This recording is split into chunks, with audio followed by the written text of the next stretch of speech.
So the year was 2011. It's July. I'm 17 and going into my senior year. So of course, I and my friends feel invincible.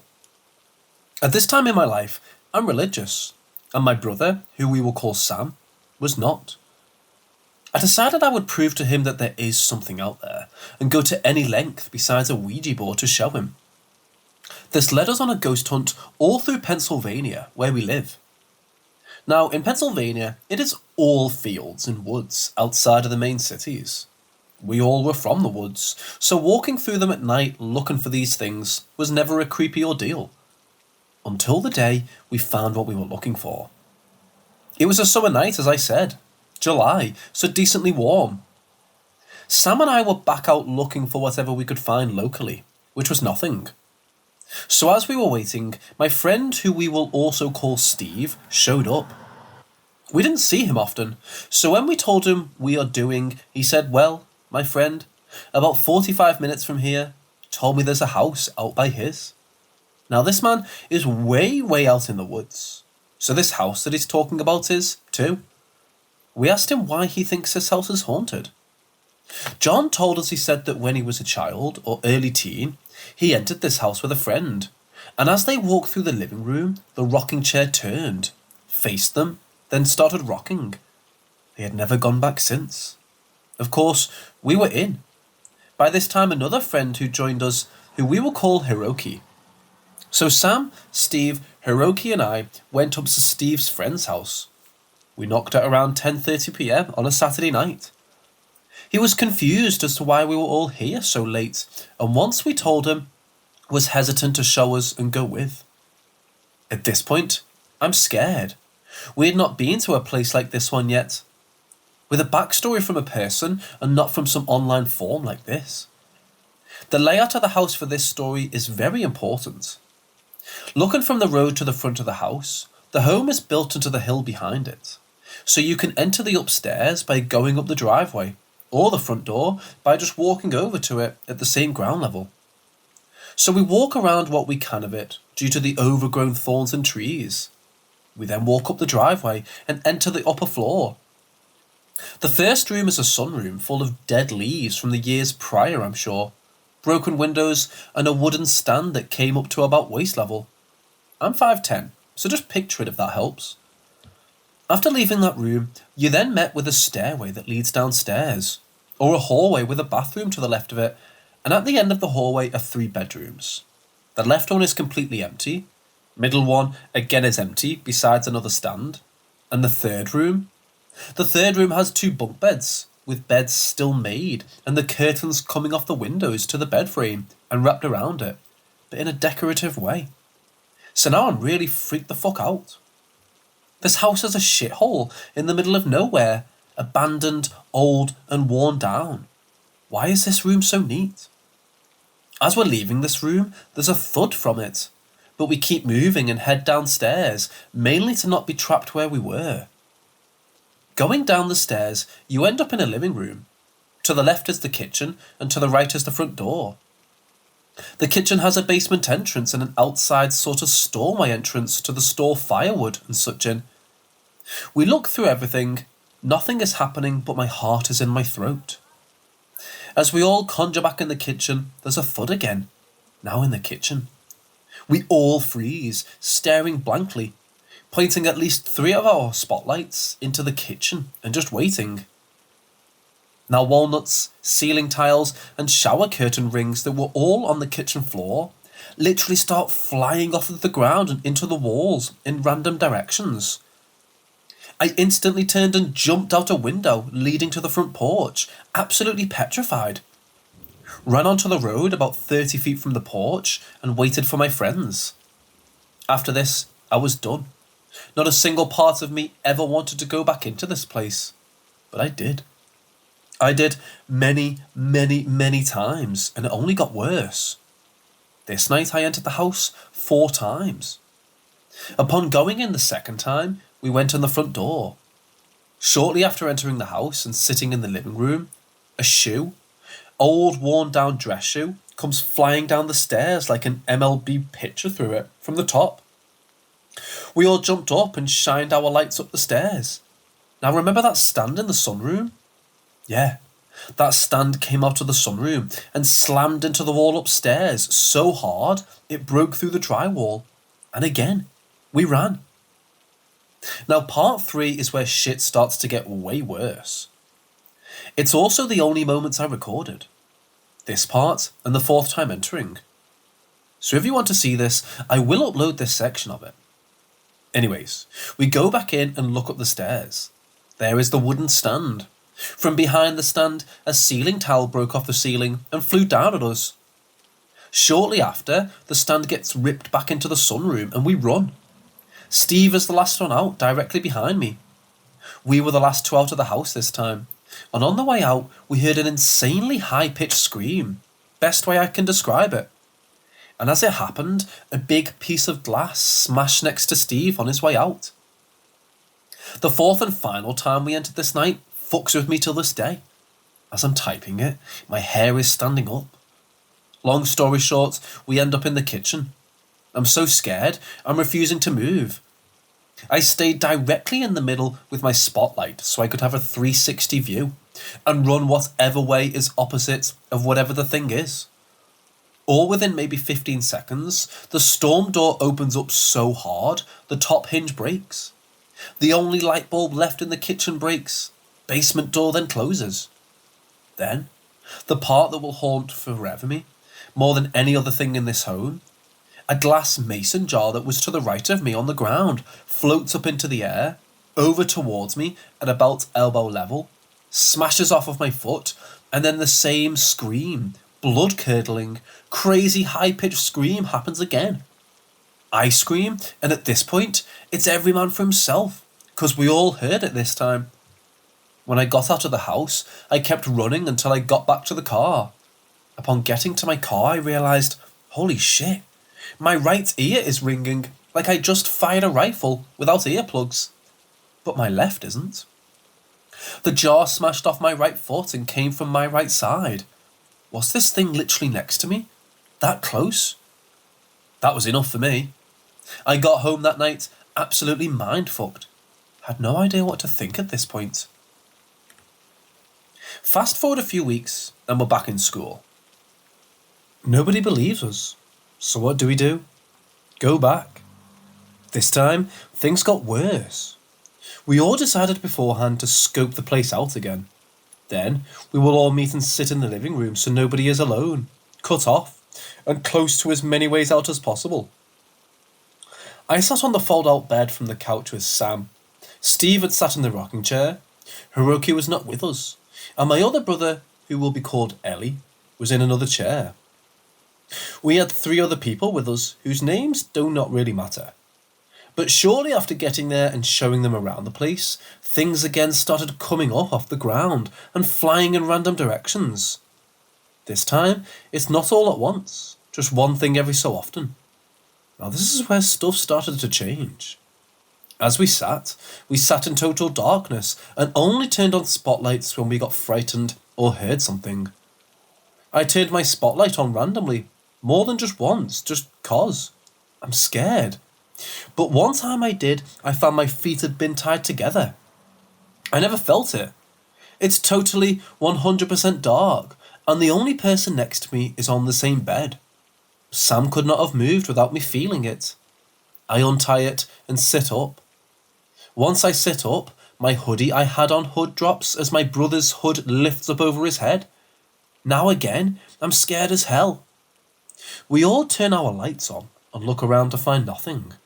At this time, as we're settling down, a can, normal looking soup can, came from some direction and hit one of the people we brought with us so hard in the hand, his knuckles were bleeding and the can was dented. Rocks from the basement start flying into the wall, as if someone was in the basement and just throwing them, again at some crazy MLB speed, into the wall across from it. We ran into the kitchen and shined our light into the basement, and there's no one. Nobody at all. Still scared, I stayed back with the people we had brought and never checked the basement. As soon as we all got back in the living room, which is 100% visible from the kitchen, it had an open floor style to the downstairs, and we heard a big boom above us. Now, this is all happening within maybe 5 minutes. We go upstairs to the room with the bunk beds and can't get in. Door is jammed. At this time we decided, might as well SWAT team style kick this door in. As we did, the bunk beds slide. The bunk beds are in front of the door. Both of them. There's no way to enter this room without coming through a window. No way out without jumping out a window. There's no way someone could have done that at all. We ran full sprint back downstairs out of fear once again, and the one recliner that was next to the rocking chair is now in front of the front door. Didn't even hear it move. Looked for scuff marks on the floor or a line like it was dragged due to how dirty the place is. It should have been easy to see. There was none. We left. Now the story of this place has hit most of the people in our grade. Small town, with just 140 people in my graduating class, but still a good amount of people. We decided we would just take a few more. At this point, I've been to this house a lot. My nerves have calmed down, and I know what to expect. Or so I thought. Hiroki, Steve, Sam, Eli, and I all entered, with the guy who lived close by, and 3 friends from school again. This night was the last night I went into the home. Nothing was happening, nothing at all, until Hiroki went up to a sign on the wall that said, "World's Greatest Grandma." He proceeds to rip it off the wall, and almost on call, it was like a tornado started in the kitchen. Things were flying in every which direction, and for the first time in a long time, I heard that same insane, unexplainable scream. I was out along with everyone else, and then of course, we went back in. What I wouldn't do to have the mindset today at 17 again. After we went back in, we all took seats in the living room again. I chose the bed again. Now, Sam and Eli are the definition of daredevil. Really never show fear, even if they are scared as hell. They decided it's smart to go upstairs alone, but Hiroki followed. Now it's just me and these 3 other people, plus the guy who lived close by, until he decides to join the upstairs crew. While downstairs, I'm alone on my side of the living room, as they're all in the random chairs and such on the other side. As they are all upstairs, we hear stuff in the kitchen again, just like before. I instantly shine my light into the kitchen to see this thing. Black, completely black, slender and insanely tall, like so tall I never saw its face, even with the area on it that I shine my light, which, mind you, is a spotlight, so it's a large beam. All I could see was a torso and dangling arms, no waist, legs, or head. As soon as my light hit it, though, I didn't care to see the rest of it, because what I saw was enough. I was out, screaming and yelling. I left that place. I never saw it again, and I never want to. I've never heard the scream again, and I don't want to. But it doesn't end here, and this last part is all coincidence. Or at least that's what I'm saying. Sam took his then girlfriend at the time, a friend of ours we will call Vic, and his girlfriend as well. But they went up to play a Ouija board in the home. The board didn't move for any single question, as I'm not sure what they had asked, but the only one it did reply on had them shaking badly. They asked who would die first. The board spelled Sam. This was late 2013, and in November 2014, Sam was diagnosed with cancer. He fought for almost a year with a 3% chance of living, multiple surgeries, and ultimately entire organ transplants. Sam walked out, and is still with us today. Closest person to me as well, besides my child. Either way, I could go on forever about this house. So many things happened, and that was the best Spark Note one I believe I can do. If anyone has a similar story, or would like the footage I have, which is of the wooden desk of me in the kitchen, where you can hear the screams and see the door fly open, please let me know. I would like answers if anyone has any. This memory still makes me get chills and my hair stands up to this day. 7 years later, still the most insane experience of my life.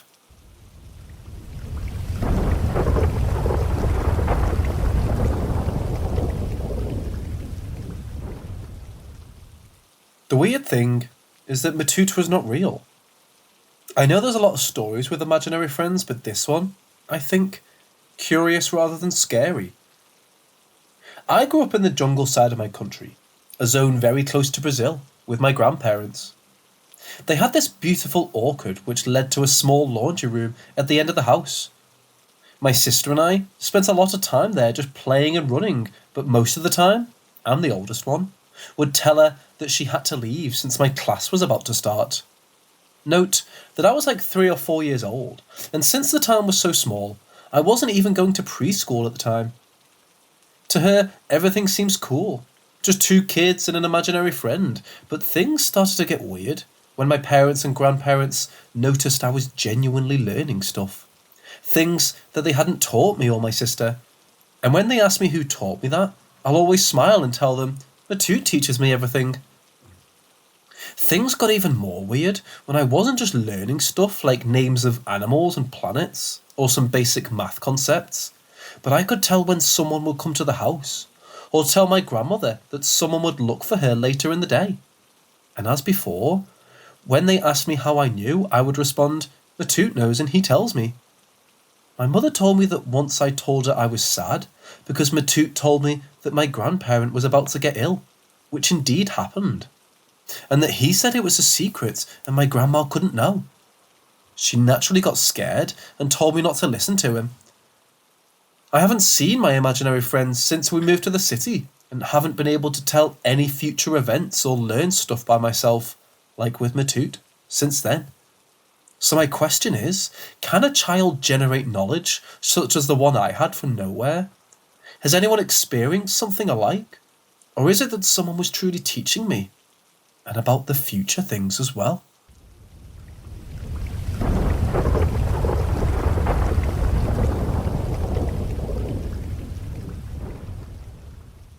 When someone close to you dies, it seems to put you into some other vibe and things happen. When my father died, there were a few things. I couldn't put it all into one story because if I did, then this would be an obscenely long post. So I'm going to share one thing for now and write more about it in other posts. This happened a few months after he passed. My roommate that moved in when he passed away had a vivid dream that I'd rearranged my whole house so that the acoustics would be the best possible for playing music. There was a certain spot that I was extremely adamant in the dream about putting on the drum set. My friend wasn't aware at the time that my father and I had already had this discussion when he was alive, and we'd already had the talk about the placement of the drums being in that spot. She hasn't got one musical bone in her body, so there's no way she could have come up with this herself. The perfect placement for the drums was in the dining room, facing the back slider doors, and in her dream, that's where they were to go, which would require basically the whole house to be rearranged. I took the dream to mean that it's time to move the furniture. Spent 2 days rearranging. When all was said and done, we were sitting there admiring our accomplishments. And then it happened. My father's guitar was in its hard case, and it was positioned on its edge or side, rather than laying flat. The edges are about 7 to 8 inches wide. It had been sitting like that for days. When we noticed it moving, we both watched it as it slowly rocked from one side to the other. It would go one way and rest there for a second, and then come back the other way and rest on the other edge for a second. This happened for a few minutes. I assumed it was the cat or something, and I called for the cat to come out from behind the guitar case, and no cat came. My roomie then tell me all the animals are outside at that time. I got up and looked behind the case while it was still rocking back and forth, and there were no animals there to be the cause. When it stopped, I moved it myself to match what it was doing before to see what could have caused it. To match the movement, I had to tilt it one way and hold it on its edge and then slowly move it the other way and hold on the edge a few seconds and then back the other way. No windows open for it to be the wind. And if you pushed on it to let it rock itself back into place, the rocking would be somewhat fast and settles back to a still position rather quickly. This rocking was slow and calculated, like taunting. It would go one way and rest on the edge and then stall, then go back the other way and rest on the edge and stall, repeatedly for several minutes. I know it was the old man, and I was so happy to know that he had been there.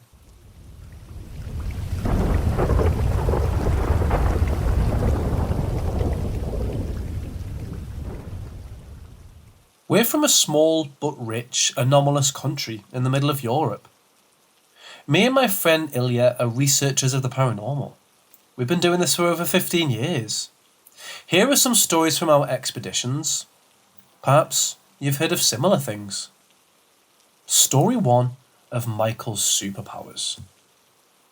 This story about human superpowers was told to us by Mikhail, a resident of a farmhouse located in the wilderness of the Pervin Marshes. The swamp is there on 900 acres, and the small house is located on a small hill in the epicenter. Up to 12 years old, Michael did not even get out into the civilization. He lived with only his mother and was engaged in housekeeping in a little forestry. He grew up literally like Mowgli among animals. And what else to do if there was no electricity, telephone, radio, and even postmen did not visit them in the house? Mikhail told us that since childhood, he had a very good intuition. Before talking to his peers, he thought that this was a common phenomenon for any person. Mikhail could feel any person approaching their farm from about 1 kilometre away. According to him, in the area of the solar plexus, he had a sweet feeling that had a delicate light green colour. From this glow in the brain came information who was approaching and on which path. Misha warned his mother that he was running away to meet a friend of Lenka's, for example. She was very surprised when her friends came into the house together after a few minutes. Another superpower was the ability to tune in to a dead relative's or neighbour's canal. But this channel was one way. One could hear a relative talking to someone, but it was impossible to enter into a dialogue with him or her. One day, Mikhail remembered a Polish neighbour who had died, and he seemed to speak Polish from the next room. When the boy walked into the room, of course, there was no one there. Usually, such cases happened on the anniversary of the memory when a mother and her son remembered the kind words of their deceased relatives. These abilities accompanied a teenager under 15. Then girls and alcohol came into his life. Super hardness disappeared forever and did not recover, even when, as an adult man, Mikhail decided to get rid of all the above-mentioned obstacles. Also, Michael told the story of the meeting with the Yeti. The event took place under the sunset of the Union. Mikhail went to the next village by car, Moscovich 2140. The car was old, so the man constantly pressed on the accelerator and tried not to stop. In the evening on the forest road, another car catches up. He looks, and animals come out of the forest ahead of him. Any driver would have stopped in advance, and his old car then will not start. Mikhail drove slowly towards the animals. He decided to go around them, or stop at the very last moment. He comes closer and sees that the animals are very strange. They look like big primates. They went straight ahead on 2 legs.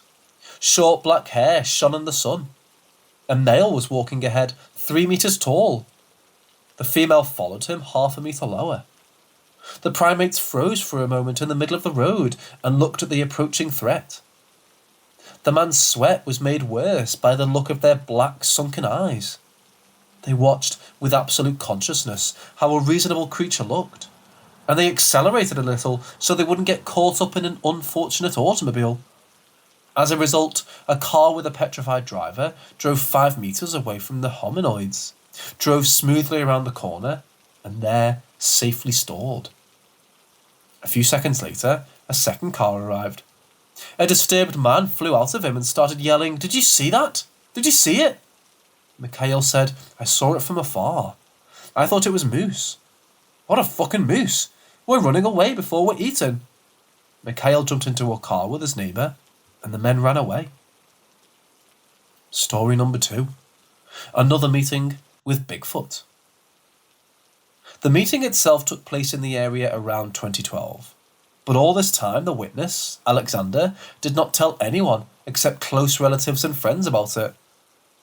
We were informed about it by his daughter, having stretched, thus, the bridge of trust between researchers and the person who has faced the inexplicable phenomenon, and has automatically decided not to bear it somewhere else in the family circle, Below we present the literal story of Alexander and the possible reconstruction of the creature.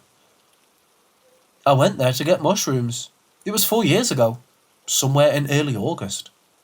We drove into the woods to this place. We left the car. My wife moved towards the lake. I looked around. There were not many mushrooms and started to call my wife. Lena, let's go. Let's move on. She went far away and did not hear. I'm picking mushrooms and calling my wife. Next, I see. It's like a burned tree. Black. Absolutely black. Here, as they say, after the fire, you see a tree. I didn't pay attention. I'm going further. The tree stands still. I came up and thought, well, I'll see. I was kind of attracted by something. I put my head up and there's a big head, 3 times bigger than mine. Like a monkey's head. A low forehead, big eyes, looking at me. It's literally 3 meters away. So he looks at me and my face is so kind. Not scary. Pleasant. Not evil at all. I wasn't scared at all. Overgrown and black. And my face is black too. My lips, nose seemed to be human and I had a big head. But I haven't seen my torso, as you might say. I didn't see any hands or legs. I wanted to talk even, and I said, Ogo. Wow, in Russian, with a voice. As I just said, Ogo, he went missing instantly. It wasn't there in front of my eyes at all. It just disappeared. Then he went on. On the right side, the pine trees are high. To the lake there. There's no wind. The weather is nice and quiet. And these trees so disperse and converge. Towards the lake. 50 meters from the car. Like a whirlwind. And there was no more after that. My wife came. But for some reason, I wasn't lucky after that. Not that I was touched inside or scared. I punched a wheel in one place, sat down, we drove further along the road here, the forest road. So, what did you think was a tree? It disappeared too? No, it wasn't a tree. It was the torso. And it just disappeared from sight. And 3 meters, maybe even more, was the height. The circumference was not big, 60 centimeters, and the head is exactly with the body. But an overgrown head is like this. Or there could be short hair. This is the thick hair. Or he was standing sideways. But the main thing was that I couldn't see my hands or feet. He pressed them down to my torso. Story number 3. Ghost from the monastery. We found a new mystical attraction in Nesvis.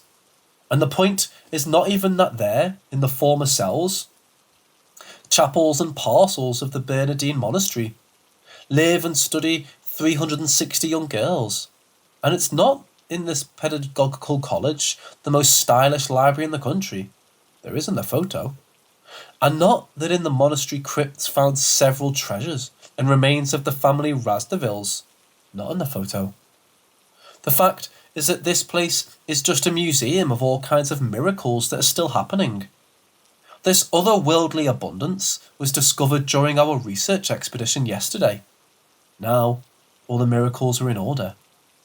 Ilya Butov found an article in the archives about a poltergeist who frightened the guests of the dormitory in the 90s and arranged in the former Nesvis monastery.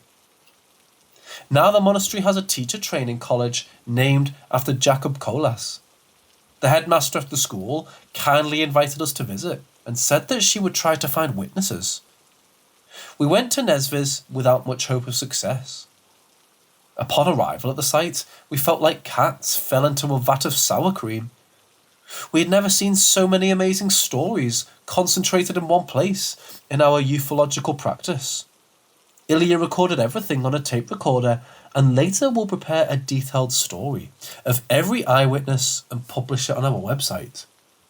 Now, I will list some miracles from memory. 1. At noon, a janitor of the dormitory with a colleague and several students saw how a white cloud flew out of the closet and along the corridor. The janitor's colleague said that he saw something like this for the second time. The janitor's wardrobe and janitor's room are in the photo. 2. Pupils living in the rooms of the monastery constantly hear strange sounds. The church choir, prayers, crying baby, etc. Different people hear it in different places. We videotaped the story of 3 girls. The last time we heard the prayers and crying of the children was at 6 a.m. this Monday. 3. Photographs taken inside the monastery's halls often show reflections of shadows in the form of human figures. One of such photos will be sent to us soon. 2 girls were photographed in an empty assembly hall, and then noticed on the computer screen that a person was sitting in a chair at the end of the hall.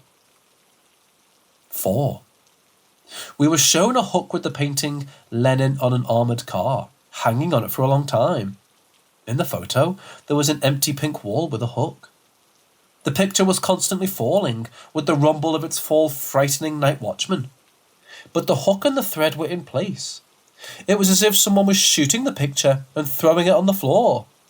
There is no railroad nearby, and children do not live in that room. 5. During excavations in the basement of the monastery, our witness, a former gymnast, told us that he and his students had found 2 human bones and 2 sealed bottles of Polish vodka from the Tsar's time next to them. The photo shows this room with a miniature golf. Now a strange oily liquid stands out and hangs in small yellowish droplets on the inner vaults of the room. Local teachers call it the tears of the nuns. 6. In another basement room in the 90s, some crooks found a copper vat full of medieval utensils. The vat was so huge and heavy that it was difficult to load into the car. The crooks gently pulled the boat over Nesvis at night. But a vigilant grandmother noticed all this and called the police. Now all the vat stuffing, as well as the above-mentioned bottles of vodka, became exhibits of the museum. 7. In the current relaxation room, there is a blue bedspread with beds in the photo. Before, there was a whole attraction with spontaneous falling objects. This attraction was extended to the next gym. Everything that was bad or standing on the floor fell on its own. Dishes, foodstuffs, slippers, etc. That's all I've remembered now on the hottest trail, although we've recorded such stories, at least 10 of them. Ilya also called the night watchman of the college and recorded their stories. As new information becomes available, I will share information with you. It seems that we accidentally came across a safe house of the real Nesvitsky reduction, which has escaped from the castle, escaping from a stream of distrustful tourists. But in college, this ghost has loved and considered all his leprosy good signs, pushing to comprehend the new secrets of the universe.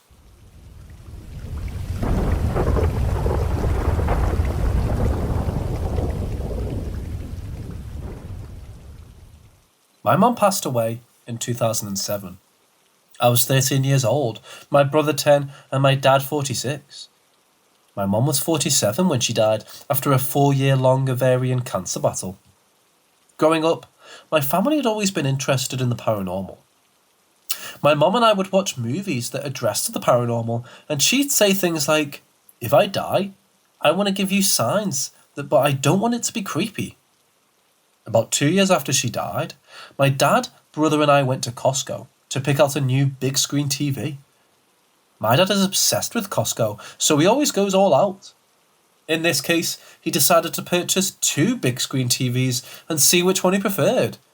He'd then return the other TV after he decided. Both TVs were delivered to our home and placed next to one another in the basement. They sat there for longer than my dad meant for them to, and they were not flat screen. They had a box-type structure in the back. These backs of the TVs began to collect classic TV dust. One day, my dad, brother and I went to Six Flags. And when we came home and went down into the basement, we noticed that in the dust on the back of one of the TVs was my mother's signature, as if she'd taken her finger and written her signature, something that was ubiquitous to me as a kid, having seen it on restaurant bills, permission slips, etc. It was not just her name written in script, it was her exact signature. If I go back to my childhood home, I believe my dad still has photos on the old computer. Hopefully within the month, I can go home and find them to post as a follow-up. But anyway, My dad looked at the signature and smiled, and assumed that me or my brother had preferred one TV over the other, and had written the signature as a cute tribute to my mom, and the fact that she didn't get to help pick. But my brother and I were confused, and when we saw the signature, we couldn't believe it. We all questioned one another as to who did it, but we all had been out to Six Flags all day. I wasn't scared. I felt comforted, honestly. Similarly, one Christmas, my family put up Christmas decorations, and while the whole family was out together, a similar thing happened. We came home, and my mom's stockings were hung up with our stockings. My dad once again noticed and smiled and said, "Who did this? Very sweet." And nobody had done it. I'm 25 now, and my dad still feels like this was my mom. I've considered that because of my mum's interest in the paranormal, she might have asked him to make it seem like she was giving signs for my brother and I. But my mum and dad have had their own paranormal experiences themselves, and I think my dad would have owned up to it in my adulthood. He actually found great comfort in these events and got more emotional than I did.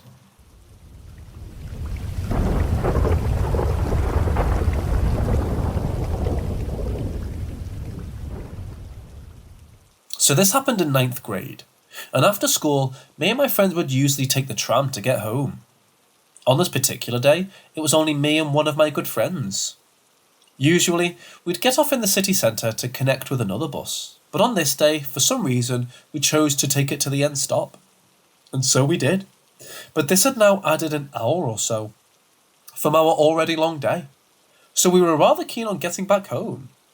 Though, me and my small bladder needed to use the toilet pretty urgently. Luckily, my friend knew that there was an old metro or train station just beneath where we had gotten off.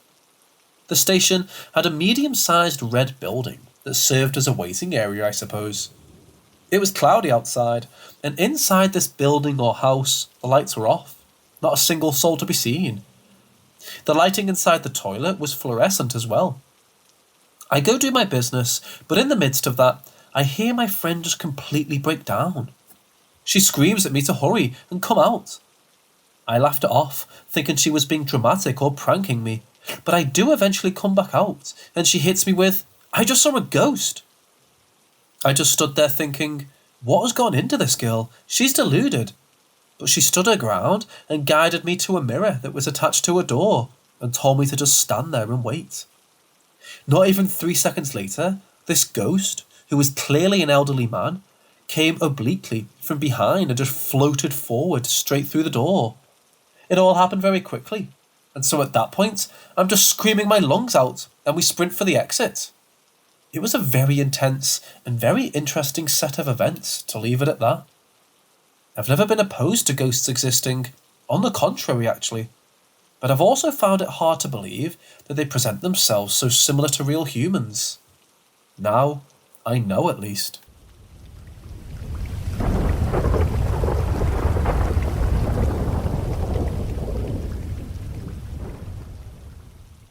My mum passed away when I was super young, before I even really knew her, so I spent a while with my dad when I was really young. In fact, my earliest memories were living at my grandma's place. The house was a big house near the beach.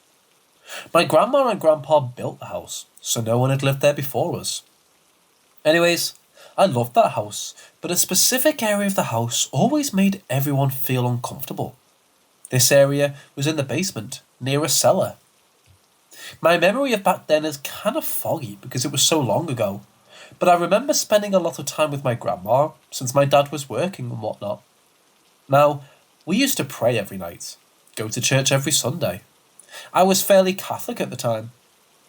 Anyway, I remember eventually seeing these shadow people.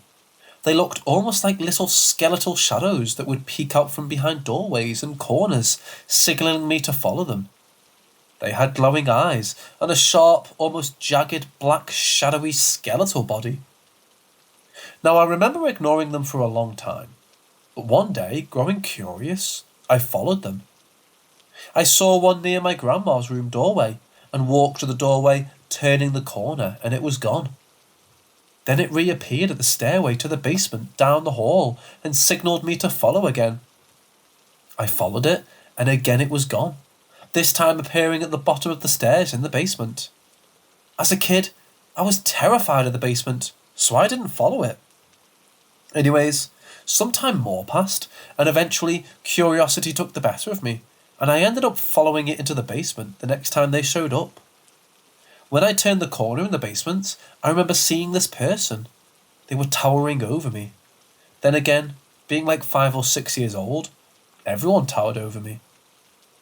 They had a deer skull with horns instead of antlers for a head, wore a big fur coat, and behind them was darkness.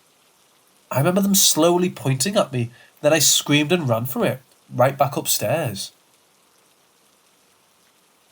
Over the next couple of weeks, I'd see this thing in different places, one time hanging itself off the door, other times standing in the trees near the river. Eventually, I stopped seeing this thing in person, and it plagued my dreams instead. I couldn't get a night's sleep without this thing appearing, turning it into a nightmare, until sometime I remember someone coming to me in the dream. They told me to fight and banish this being, and so I did. I remember in the dream grabbing a broom handle or stick and hitting this entity when it showed up. The dream seemed to crack, and I woke up. Years went by, and I forgot about the whole thing until I was about 13 or 14-ish. I was hanging out with some friends, and as we were walking back to my buddy's place one night, I remember his sister turning around and asking, "What's that?" To which we all turned around. At the end of the street, we all saw this tall entity. A deer skull with horns and a big fur coat at the end of the street, under one of the lights. My memories came back to me, and I just remember saying, "We need to leave." We proceeded to run back to my friend's place, and aside from some odd moments like the power going out and doors opening and closing, it seemed to leave us alone. A few months later, I'm in the gymnasium bleachers watching some sports at my high school when I suddenly start to feel tired. Now, I was resting kind of against the railing when I almost blacked out, which would have caused me to fall off the railing. Suddenly, I saw that deer skull image appear in my mind, and I was snapped wide awake. The next few years, it was off and on. I'd see the entity, then some of my friends or my brother would, and his friends would. When it was around, it always made everything darker, and the smell of mildew would suddenly become very noticeable. He attacked one of my friends once, but that seemed to mostly be a warning to get my friend to back off. He gave me a scar on my wrist that I've had pretty well my whole life. I moved out of my hometown years ago and kind of figured he was gone, but back in February, I was walking home one night and felt a familiar feeling, only to look over at the trees and see him standing there. First time I've seen him in a few years, so caught me a bit off guard. Still no idea exactly what it is, though the running theory is a nature spirit of some kind, due to the alleged history of the land of my hometown.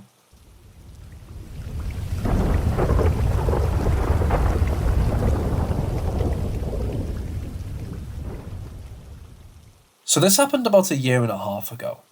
My best friend, we'll call her B, and I were sitting on my back patio, relaxing and talking.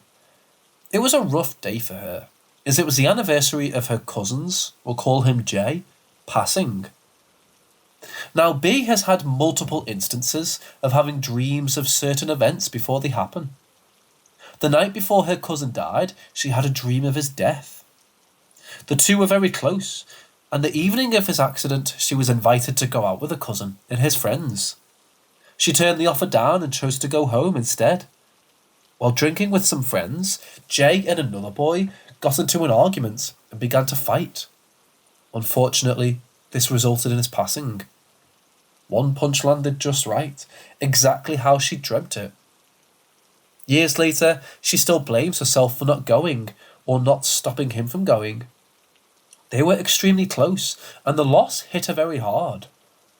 I try my best to console her when the anniversary comes around, but unfortunately, I never actually got the chance to meet Jay. Back to that night 1 year ago. B was reminiscing and again blaming herself for not being there. As she was talking, an unfamiliar voice kept repeating a phrase in my ear. Take me to the sun. So I stopped her and I explained what I'd heard. She burst into tears, smiling, but sobbing uncontrollably. When I asked her what was wrong, she told me a story about a time she'd gone fishing with her cousin and some friends. The boys had drunk too much and were sluggishly making their way back towards the car. Upon reaching a rather steep hill, just before the parking lot, Jay lied down, refusing to move. B, of course, told him to get up, but Jay said no. So B asked, where am I going to take you if you're going to be laying there? So Jay responded, pointing up to the sky, take me to the sun.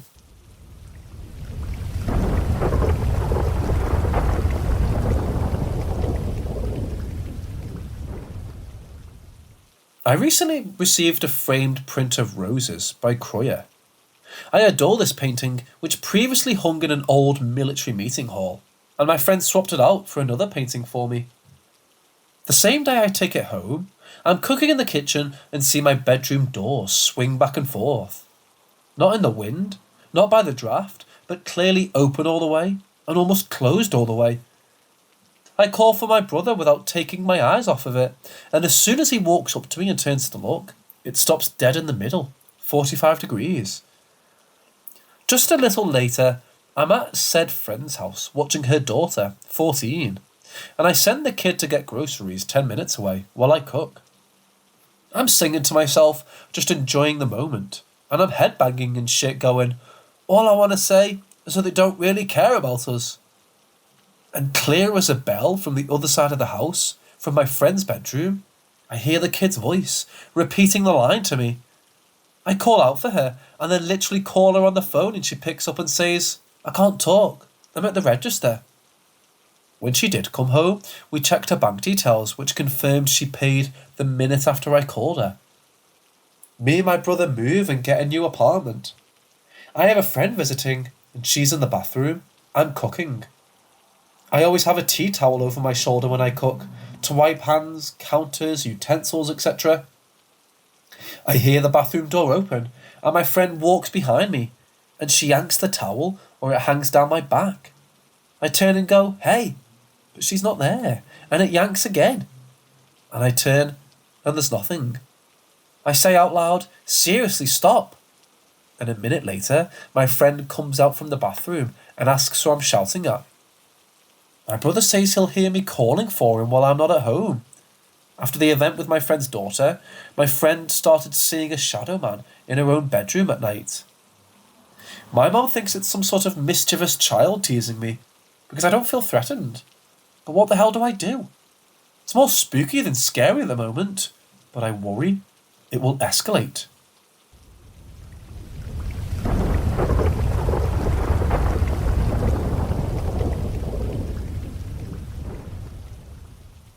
A large part of my job is to walk around the prison I work at.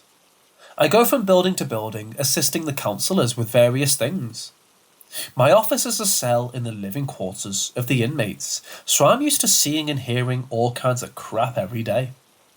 I went into the academic building, where the inmates can attend classes, to report to my supervisor's office and turn in some paperwork. Imagine a small school building that's only one floor, and basically it's just a straight hallway with classrooms staggered on either side, along with some offices. Halfway down the hall is a security bubble where they check passes and supervise the area. I walk by and have quick banter session with the CO. I'm on duty, and a co-worker, M, informed me she was going to go work in my office because her computer wasn't working. I head down to the other end of the school, to the room I need. It's on the complete opposite end from the entrance of the building. I enter the office, closing the door behind me. It has a shatterproof window inset into it, and a smaller window next to it, and say hello to the 4 women that work there, and sit at the table that's just a few feet from the doorway, facing the door, and begin to sort some papers. If you work in a prison, you'll learn to never be comfortable with your back to a door. I begin thinking about my interaction with M, when all of a sudden I feel weird about my sudden urge to look out the window in front of me. like I knew something bad was going to happen. I look anyway and see a woman. She looks kind of faded and grey. I couldn't tell what she was wearing because I looked way so fast, but she had untamed, dark, frizzy or curly hair and light skin. She was looking in the window at me. After looking away, I had goose flesh and felt cold sweat, but forced myself to casually look back and saw nothing. The correction centre is all male now, but has also been a women's facility and a mentally ill children's facility in the past. I've seen things before, but not in years, and not with this strong of a terrifying feeling. I'm used to being on guard all day for safety reasons, but this really threw me for a loop.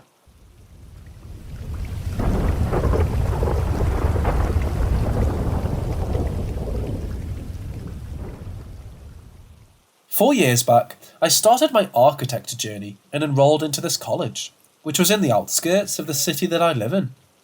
There, I was allotted a hostel room on the 5th floor of the block. I, being an insomniac, never questioned the lack of sleep as a sign of anything paranormal. But there my insomnia wasn't normal. I would feel a trance-like state whenever I was about to sleep. Even when I slept, and when I was at the peak of my sleep, I felt my pillow pulled upwards with a certain force, waking me up. I shrugged this on the pretext that I used to be really tired, but it got really intense when a friend of mine reported the same thing happening to her. This was the red alert for me, and after that, I started noticing things. Since I used to be alone in my double sharing room, I used to lock each and every door and windows so that no one could break in.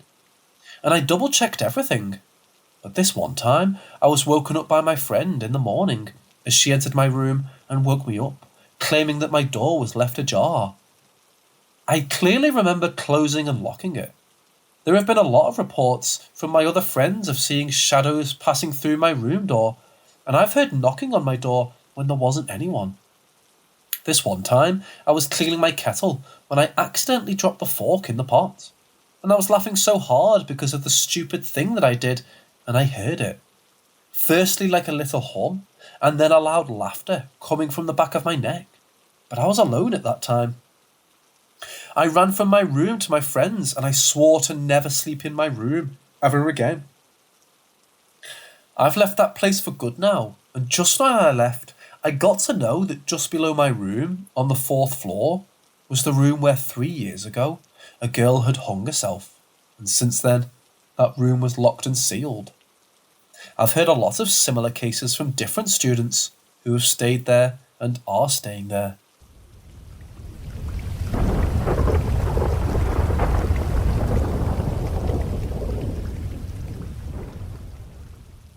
Where I work is in the middle of nowhere. It's smack dab between a massive field, corn, and the highway. 2 factories, 1 trucking company, and a place to rent farming equipment are the only buildings around. Then, nothing for miles. Sometimes you can see car lights going by on the highway at night, past the overgrown field. I always wondered why they didn't just use the empty field for a cornfield. The factory I worked at was huge, so I understood the reasoning for putting it in the middle of no man's land, because it wouldn't fit anywhere else. To get to my job, I need to drive straight down a road for 5 minutes, passing by the empty field. People tend to speed down that stretch, even though the road really needs to be repatched and small potholes filled in. You would think after 2 years of having to drive that route, I would know each bump and hole to avoid, but I still hit them. Driving down the road in the pitch black night, I made the rookie mistake of lifting my coffee cup from the holder, trying to drink it, when I hit a bump and spilled the drink over my lap. Oh, perfect, I said to myself in the dark car slowing down.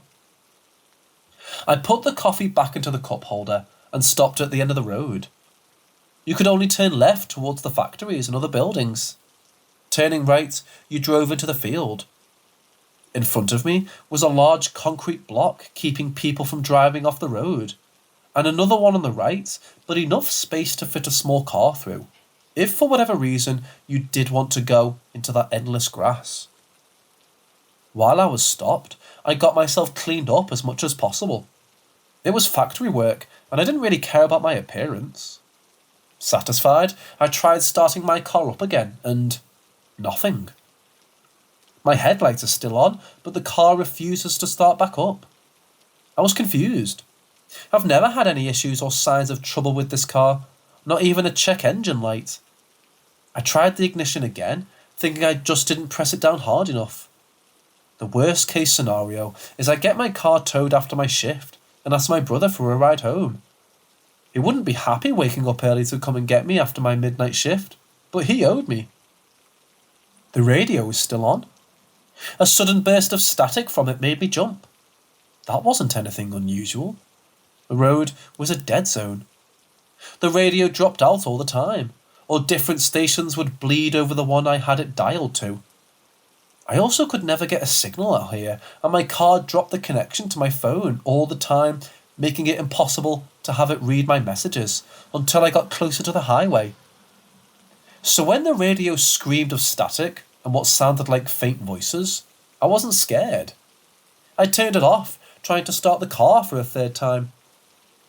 I did get scared when I looked up, staring off into the field beyond. What in the world? My own voice sounded low and trembling. The full moon gave me enough light to see beyond what my headlights were illuminating. A mist covered the massive field to my right. Inside that mist, a figure rose from the ground.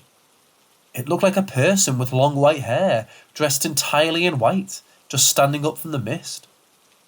My brain gave me anything it could to write this off as normal. People like to walk their dogs in the grass. Maybe I didn't see them until now. That must be it. Something like that. I almost believed it until I saw more shapes rise up from the mist, all pure white and faintly glowing. Their forms flickering in the dark. I had just enough of that. Reaching for my door, I was just going to run the entire way to my job and get someone to check this out. They can see what the hell this is all about. I would stay safely inside the building. Pushing on the door after lifting the handle, it didn't move. The figures in the field started to move forward on unseen, staggering feet, and my damn door was stuck. It wasn't locked. I flicked the lock and unlock switch a dozen times. It didn't budge. I tried the button on my windows, but nothing happened. In a panic, I reached over to the other door, finding it unlocked but stuck as well. I didn't understand it. First, the car stops running, and then the locks and windows refused to move. It didn't make any sense. The car was new and shouldn't be having these issues. My brain didn't want to think that those white figures slowly coming my way could be involved. The radio flickered back on, causing me to let out a yelp of fear. I knocked the rest of my coffee from the holder, darting back into the driver's seat. Through the static, I could hear a song. I couldn't hear the words inside the music, no matter how hard I listened. I didn't even know what language was being sung inside that melody, mixed between crackles of the radio. Looking up, I saw one of the flickering white figures fairly close to my car. Hair over their face, it kept walking forwards. The mouse travelled with it, hiding its footsteps. Beyond in the field, more started to appear. My throat closed when I realised in a short few seconds I was looking at a mob of them. Not the 4 or 5 before I tried the doors and windows. I reached for my phone and wasn't even surprised to get no signal. I raised it to take a photo of the things in the mist in case I died.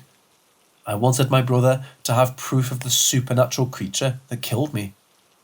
So far, they hadn't even looked my way, but I wasn't trusting them to be friendly. The photos I took turned out completely black, and I groaned. I ran through my head, desperately trying to figure out what I was going to do. I finally decided I was going to break my windows to get out of my car. The emergency kit in the back seat was just a litre of water and a jacket in case I was stranded in the snow. I foolishly did not buy something that cracks the windows in case of an accident and you need out fast. If I got through that night, I swore I would be more prepared in the future and buy a real emergency kit. Wrapping my fist in the jacket from the back seat, I steadied myself and punched the window. Pain travelled through my knuckles all the way to my teeth. It sucked. The window looked perfectly fine, so I braced myself to hit it again. No matter how hard I punched at it with my fist and elbow, I didn't even scratch my window.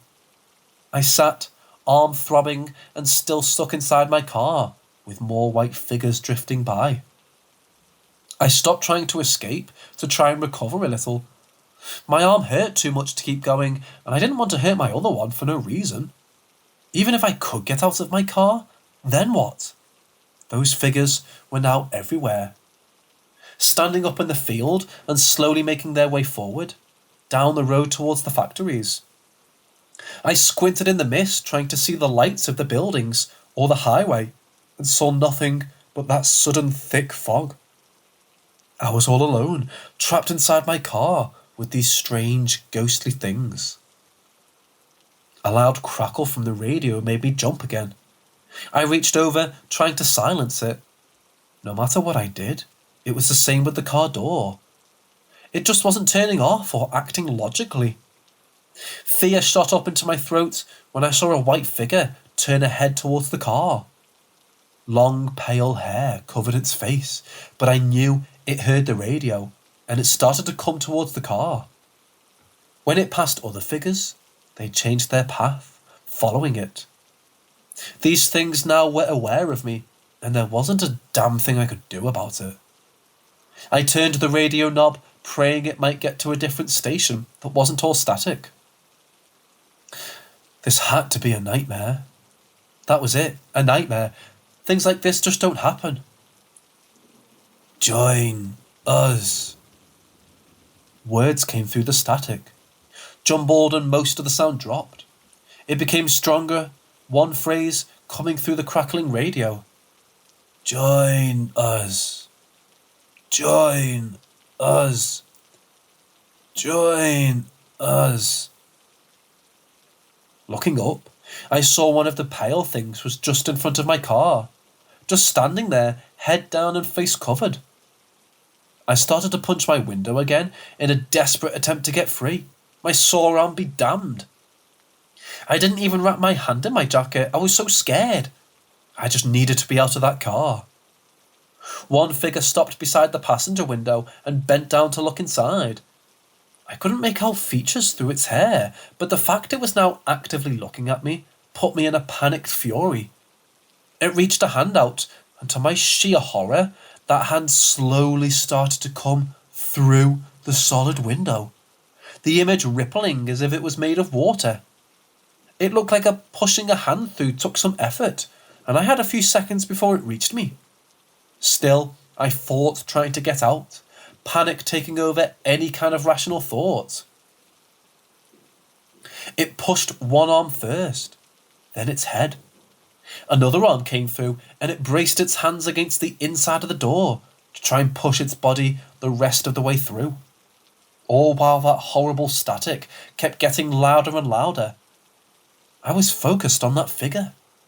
I wasn't even aware of the one on the driver's side window until it was too late. Icy cold hands grabbed at me, so cold it felt like they were burning through my uniform. I screamed until I just couldn't scream anymore.